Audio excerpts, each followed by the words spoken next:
Welcome dear students and my dear friends, welcome back once again. मैं हूं doctor वेद और आज आपके न्यू लेसन के साथ हाजिर हैं। आज का जो हमारा लेसन है वह है स्त्री जनन तंत्र, जीव विज्ञान कक्षा 12 के स्टूडेंट्स के लिए, हिंदी मीडियम के स्टूडेंट्स के लिए। लेसन 3 से ये लिया गया है। स्त्री जनन तंत्र के बारे में हम पूरा जानेंगे और पूरा समझेंगे। ठीक है, स्त्री जनन तंत्र क्या होता है, इसकी उपयोगिता क्या है, इसके भाग कौन कौन से होते हैं, इसमें क्या क्या चीजें पाई जाती हैं और किस तरीके से ये वर्क करता है, यानी इनका प्रोसेस होता है जनन के दौरान। ये सारी बातें आज के लेसन में मैं कवर करने वाला हूं। तो डियर में सबसे पहले, इसके पहले हम लोगों ने क्या पढ़ा था, नर जनन तंत्र पढ़ा था। तो नर जनन तंत्र में आपने देखा कि वहां कुछ जो भी चीजें, कुछ शब्द का आया आपके, और फिर यही अगर प्लांट्स में आप पढ़े तो प्लांट्स में भी, पादपों में कुछ चीजें आई सामने।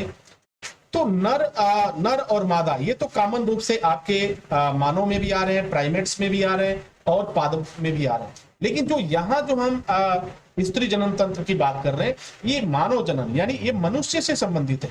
किससे संबंधित है? मनुष्य से संबंधित है। और इस जनन तंत्र की हम आज बात करेंगे। अब सबसे पहले अगर हम बात करें स्त्री जनन तंत्र के मुख्य भागों की, तो स्त्री जनन तंत्र के जो मुख्य भाग हैं उनमें क्या क्या पाया जाता है उसके बारे में एक नजर देख लेते हैं। तो डियर स्टूडेंट्स, स्त्री जनन तंत्र के भाग में जो प्रमुख रूप से जो चीजें पाई जाती हैं वो कुछ इस प्रकार से होंगे, आप स्क्रीन पे भी देख पा रहे होंगे।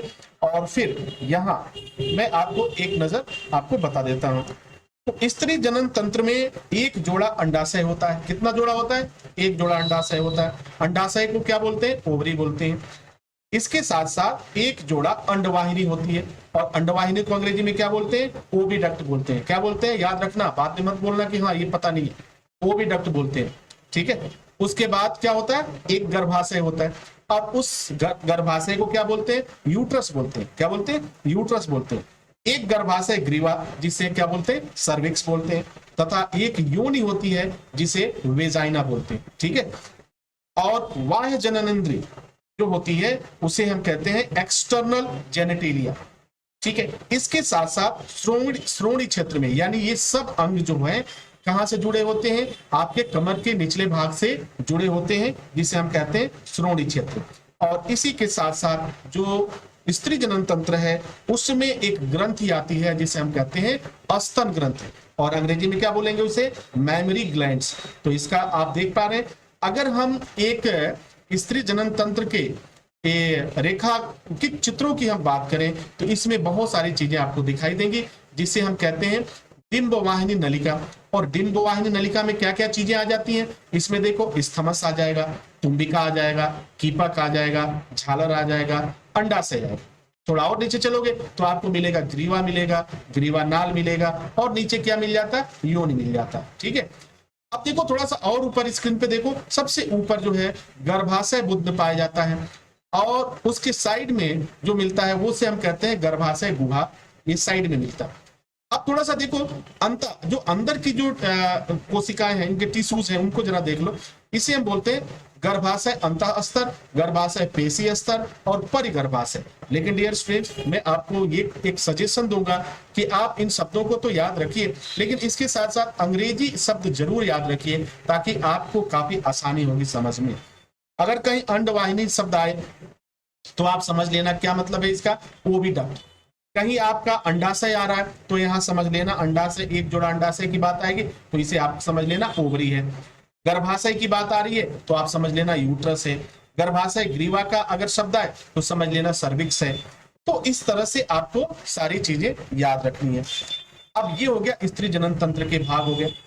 इससे अब जब थोड़ा सा और आगे बढ़ेंगे कुछ, तो आप देखेंगे कि जो स्त्री नर जनन तंत्र है इसमें मिलती है, जो लास्ट में हमने क्या बात किया था, एक ग्लैंड का नाम लिया था जिसे कहते हैं मैमरी ग्लैंड्स। क्या बोलते हैं?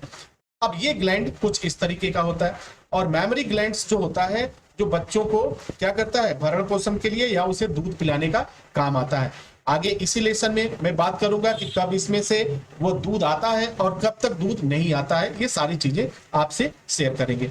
तो ये हो गया स्तन ग्रंथि। ये क्या है? नर जनन माफ कीजिएगा, स्त्री जनन अंग है। ये क्या है? स्त्री जनन अंग है। अब बात कर लेते हैं युग्मक जनन। युग्मक जनन क्या होता है?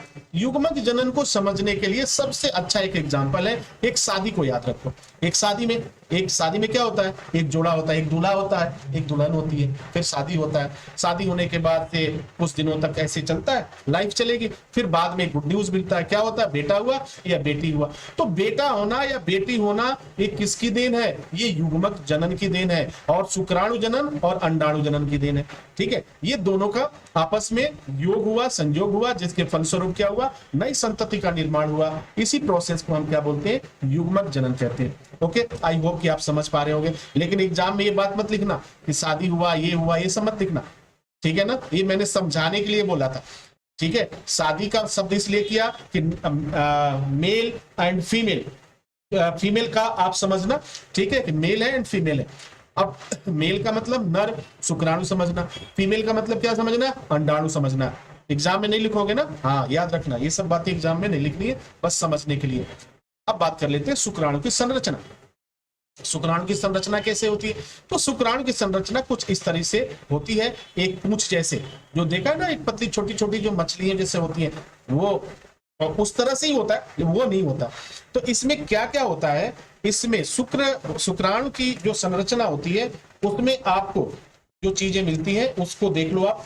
इसमें आपको सबसे ऊपर क्या मिलता है? जीव द्रव्य कला, जिसे प्लाज्मा झिल्ली भी कहा जाता है। उसके बाद आगे सबसे ऊपर देखोगे, उसे अग्रपिंडक बोला जाता है। फिर नीचे देखोगे, केंद्रयुक्त गुणसूत्री पदार्थ होंगे। फिर उसके बाद ग्रीवा, ग्रीवा का मतलब क्या होता है? गर्दन, गर्दन होता है ना, गर्दन।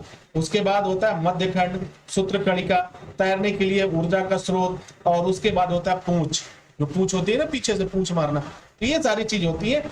और सबसे ऊपरी भाग को आप बोलते हो शीर्ष बोलते हो। शीर्ष का मतलब क्या होता है? सिरा, अग्रभाग। तो ये होते हैं मानव के शुक्राणु की संरचना। अब थोड़ा सा आगे चलते हैं। अब हो गया अंडाशय की आंतरिक भाग क्या होंगे। अब अंडाशय के आंतरिक भाग को देखें तो अंडाशय का आंतरिक भाग कुछ इस तरह से दिखाई देता है, जिसमें आपको रुधिर वाहिकाएं, प्राथमिक ऊतक, तृतीयक ऊतक, ग्राफी ऊतक, पित्तपिंड और अंडाणु दिखाई देते हैं। इसका कुछ इस तरह से इमेज होता है। ये अंडाशय के आंतरिक भाग का ये इमेज है, चित्र है। चलो आगे देखेंगे। आगे शुक्र जनन का आरेखीय चित्र क्या होगा। अगर शुक्र जनन की हम बात करें तो शुक्र जनन में आपके पास ये कुछ इस तरह से जो इसका चित्र आता है। और ये शुक्र जनक नलिकाएं जो होती हैं, उसको जब आप देखेंगे माइक्रोस्कोप से देखोगे, सूक्ष्मदर्शी से देखोगे, तो इस तरह का कुछ आपको दिखाई देगा। इसमें सबसे ऊपर जो क्या दिखाई दे रहा है, आप देख पा रहे हो ऊपर कितने शुक्राणु हैं, और ठीक शुक्राणु से पहले की स्थिति नीचे दिखा रहा है, फिर द्वितीयक शुक्राणु दिखा रहा है, कोशिका, प्राथमिक शुक्राणु दिखा रहा है, और फिर सर्टोली कोशिका और शुक्राणु जन दिखा रहा है। तो ये इमेज में कुछ इस तरीके से ये सारी चीजें दिखाई देती हैं। आप तो काफी होशियार हो, ये सब चीज समझ पाओगे, कोई दिक्कत नहीं है। अंड जनन का आरेखीय चित्र, अगर अंड जनन की हम बात करें तो अंड जनन का क्या क्या होता है, ये प्रारंभिक चित्र है, अपने बुक में देख लेना। प्रारंभिक जनन कोशिकाएं, जन्म से पहले क्या क्या होता है, समसूत्री विभाजन होगा, अंड जननी कोशिका होगा, प्राथमिक अंडक होगा, अर्धसूत्री विभाजन होगा, द्वितीयक अंडक होगा, उसके ये सारी चीजें होती हैं। तो ये एक रेखांकित चित्र के रूप में ये समझ लेना, ये बना लेना, एग्जाम में अक्सर पूछा जाता है। अब बात कर लेते हैं अगला जो आता है, जिसे हम कहते हैं क्या, आवर्त चक्र या माहवारी। आवर्त चक्र क्या है, जिसे आप कहते हो मेंस्ट्रुएशन कहते हो, ठीक है ना। ये क्या होता है, प्राइमेट्स के मादाओं में पाए जाने वाले जनन चक्र को हम हिंदी में आर्तव कहते हैं। क्या कहते हैं? आर्तव चक्र कहते हैं। इसी को मासिक धर्म कहा जाता है, इसी को रजो धर्म कहा जाता है, इसी को स्त्रियों में रज चक्र कहा जाता है, ऋतुस्राव कहा जाता है, ठीक है। अब देखो, अब इसी चीज को, एक शब्द माहवारी शब्द है, ये किस चीज का शब्द है? माहवारी शब्द जो है उर्दू का शब्द है, ठीक है ना। ये उर्दू लफ्ज है जिसका मतलब होता है माह, महीने के अंत में, महीने के अंत में। और ऋतुस्राव होता कब है? 28 से 29 दिन बाद इसका चक्र शुरू होता है, और ये हर महीने होता है। और ये कब प्रारंभ होता है? तो प्रथम रज चक्र तरुण अवस्था में, तरुण अवस्था में, यानी जब जो है ये फीमेल, जब फीमेल जनन के लिए, मतलब तैयार है या जनन उसके बाद कर सकती है, एक ऐसा स्टेज जहां से वह जनन कर सकती है, उसे कहते हैं प्यूबर्टी, तरुण अवस्था कहते हैं। उस समय ये रज चक्र शुरू हो जाता है, यानी ये मेंस्ट्रुएशन शुरू हो जाता है, मासिक धर्म शुरू हो जाता है। और मासिक धर्म शुरू होने के बाद ही जनन की प्रक्रिया होगी। अगर मासिक धर्म नहीं है तो फिर जनन की प्रक्रिया संभव नहीं है, प्रजनन नहीं हो सकता, और ना तो वहां पे अंडाणु और शुक्राणु का मेल कभी हो ही नहीं सकता। ठीक है, तो ये चक्र जरूरी है। नए संतान की उत्पत्ति के लिए क्या है जरूरी है, आर्तव चक्र जो है जरूरी है। ये जो मेंस्ट्रुएशन होता है ये बिल्कुल जरूरी है, इसके बगैर संभव नहीं है। ओके, आगे चलते हैं। अगला पॉइंट जो होगा हमारा वह होगा निषेचन एवं अंतःरोपण। अब निषेचन क्या है? निषेचन, जंतुओं में मादा के अंडाणु और नर के शुक्राणु मिलकर एकाकार हो जाते हैं। एकाकार का मतलब एक हो जाते हैं और नए जीव का सृजन करते हैं। इसे ही हम क्या बोलते हैं? निषेचन या फर्टिलाइजेशन बोलते हैं। ठीक है, चले थोड़ा सा अब देखो, अब अंतःरोपण एक शब्द आया। अंतःरोपण शब्द को क्या बोलोगे, कैसे एक्सप्लेन करोगे? तो कोरक पुट्टी या ब्लास्टुला होती है। क्या होती है? कोरक पुट्टी या ब्लास्टुला के गर्भाशयी अंतः स्तर में अंतः स्थापित इम्बेडेड होने की प्रक्रिया को अंतःरोपण कहते हैं। जैसे कोई बीज लगाते हो ना बीज खेतों में, तो क्या करते हो? गड्ढा खोदते हो और बीज डाल देते हो, फिर ढक देते हो, तो वही प्रक्रिया अंतःरोपण। ठीक है, मानव में जो होता है ना, तो उसमें क्या होता है, जो जनन में जो शुरुआती प्रोसेस होती है उसी का एक छोटा सा हिस्सा है जिसे हम कहते हैं अंतःरोपण। ठीक है, आई होप कि समझ गए होंगे। चलो अब बात कर लेते हैं संगर्भता और भ्रूणी परिवर्धन। अब संगर्भता क्या है और भ्रूणी परिवर्धन क्या है, दो बातें आपके सामने आई। संगर्भता के लिए क्या याद रखना है? मैंने बोला था कई बार चर्चा में, तो प्रेगनेंसी शब्द को याद रखना है। क्या शब्द को याद रखना? प्रेगनेंसी। संगर्भता का मतलब होता है प्रेगनेंसी, जिसे जरायु अंकुरक कहते हैं। क्या कहते हैं? जरायु अंकुरक कहते हैं। ये अंकुरक परिवर्धित होकर अपरा का निर्माण करता है। मानव में प्लेसेंटा के निर्माण के लिए दो झिल्लियां जिम्मेदार होती हैं। कितनी झिल्लियां होती है? दो झिल्लियां। और पहली झिल्ली का क्या नाम है? कोरियोनिक झिल्ली, उसे क्या कहते हैं? कोरियोनिक झिल्ली। और दूसरे का नाम क्या होता है? एलेंटोनिक झिल्ली।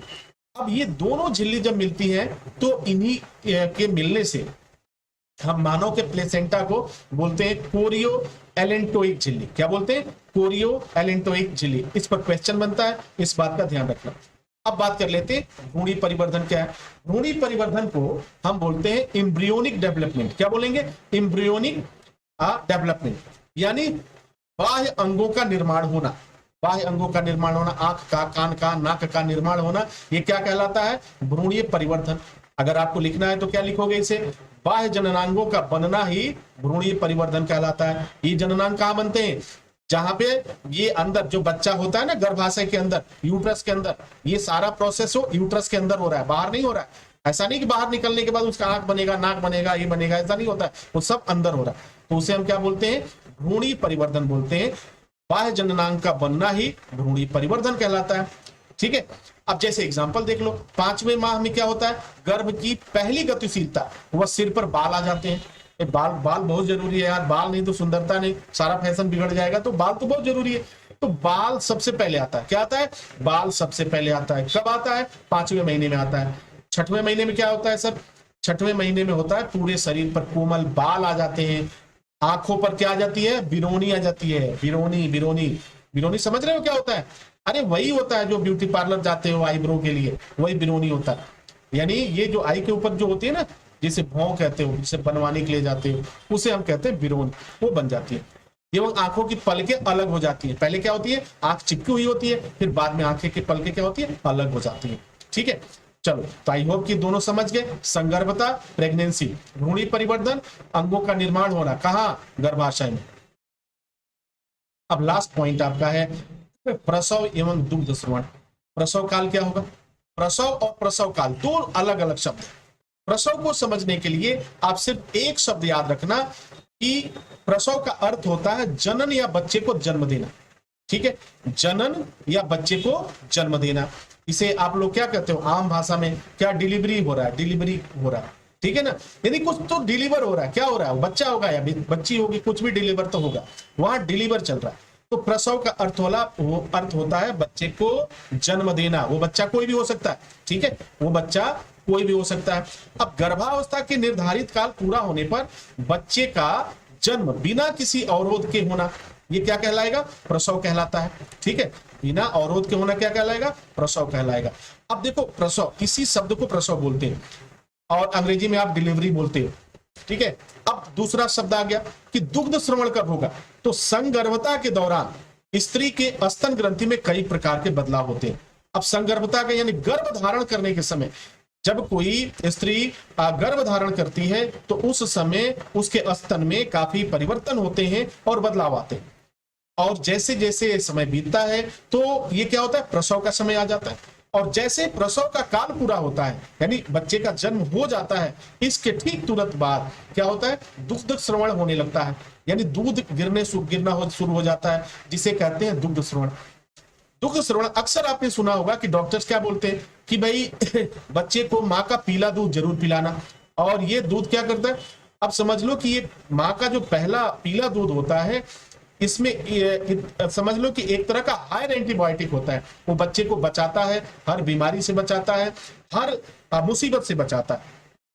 तो हमेशा डॉक्टर सलाह देते हैं। तो उसी प्रसव के बाद का जो पहला दूध निकलता है वो क्या होता है? वो पीले रंग का दूध होता है। उसके बाद का जो दूध आएगा वो आपका सफेद रंग का हो जाता है, उसके पहले का पीले रंग का दूध होता है। इसीलिए प्रचार में भी या फिर डॉक्टर्स भी आपको ये सलाह देते हैं कि सबसे पहले कोशिश करिएगा कि अपने बच्चे को पीला दूध जरूर पिलाइएगा। ठीक है, तो ये दुग्ध श्रवण क्या करता है कि बच्चों को उनके आहार के लिए ये संपूर्ण आहार देता है। अब भाई छोटा बच्चा है तो भाई समोसा तो खाएगा नहीं, पिज्जा तो खाएगा नहीं। वो भाई ऐसा तो नहीं है कि बच्चा पैदा हुआ तुरंत आप, हाँ ठीक है आप सक्षम हो तो आप समोसे, पिज्जा, चिकन, मटन तो नहीं खा सकता, थोड़ा टाइम लगेगा, फिर खाएगा। घबराना नहीं, खाएगा जरूर लेकिन थोड़ा टाइम लगेगा। ठीक है, अब देखो दुग्ध श्रवण के लिए ऑक्सीटोसिन नामक हार्मोन जो होता है ना, वो भाग देता है। कई बार आपने देखा होगा कि बहुत सी ऐसी माताएं हैं जिन्हें बच्चे को जन्म देने के बाद दूध नहीं आता। अब दूध नहीं आ रहा है, इसका मतलब क्या हुआ? ऑक्सीटोसिन नामक जो हार्मोन होता है ना, वो नहीं बनता। अब जब ये हार्मोन नहीं बनेगा तो दूध नहीं आएगा। और अगर इंजेक्शन दिया गया तो अगर वो में दिक्कत हो जाता है, उसमें भी दिक्कत हो जाता है। अगर कोई इस तरह की दवा दी गई तो कई बार होता है दवाओं के प्रभाव से दूध सूख भी जाता है। खैर ये तो मेडिकल टर्म्स है, जब आप एमबीबीएस के लिए जाओगे तो होगा। अभी तो आपको इतना ही पढ़ना है। कितना याद रखना है? ऑक्सीटोसिन तक याद रखो, बाकी जब एमबीबीएस में जाओगे तो वहां सारी चीजें आपको देखने को मिलेगा और सीखने को मिलेगा। तो डियर स्टूडेंट, आई होप कि सारी चीजें आप समझ चुके होंगे, जान चुके होंगे। इसके बाद जितने भी क्वेश्चन आंसर हैं उसको जरूर कर लेना। आप अपना बुक उठाओ और बुक के लास्ट में देखो अभ्यास मिलेगा, उसमें तमाम क्वेश्चंस होंगे। प्रसव क्या है, प्रसव काल क्या है, दुग्ध श्रवण क्या है, अंडाणु क्या है, अंडाशय क्या है, ठीक है, फिर जो है मेंस्ट्रुएशंस क्या होते हैं, ये तमाम क्वेश्चंस हैं। इन क्वेश्चंस को आप कर सकते हैं और बहुत ध्यान से करना, समझना। ठीक है, क्योंकि देखो बायोलॉजी जो है ना काफी इंटरेस्टेड सब्जेक्ट है और आई थिंक सबको बड़ा अच्छा लगता है, मन